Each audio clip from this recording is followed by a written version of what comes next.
Tuan Aziz ni bila dia belajar aliran Deobandi segi tafsir, metod tu datang daripada sana. Jadi beranalogi ni memang budaya orang India Pakistan. Dah kita dengar lagu Hindustan tu. Lagu Hindustan tu kan dia beranalogi. Gerwa tu kenapa?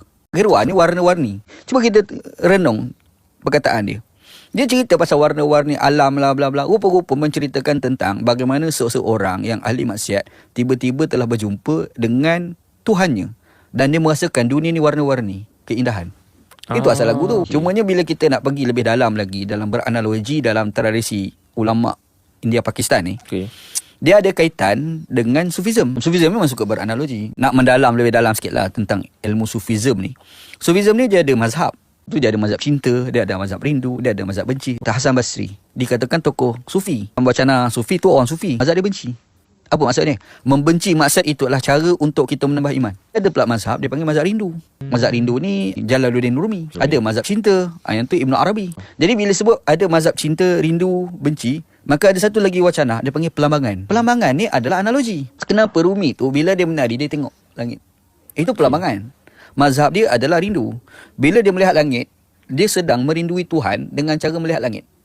Umpama dia bercakap, kalaulah sayang manusia itu umpama laut yang terbatas, maka sayang Tuhan itu umpama langit yang tidak mempunyai tebing. Pusing tu betul, tapi kenapa dongak langit? Dia pelambangan.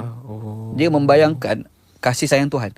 Kenalah dengan konsep rindu. Jadi, itulah tradisi analogi yang diguna pakai dalam menafsirkan Quran yang diguna pakai oleh lazim ulama-ulama Deobandi. Dan tu kena guna.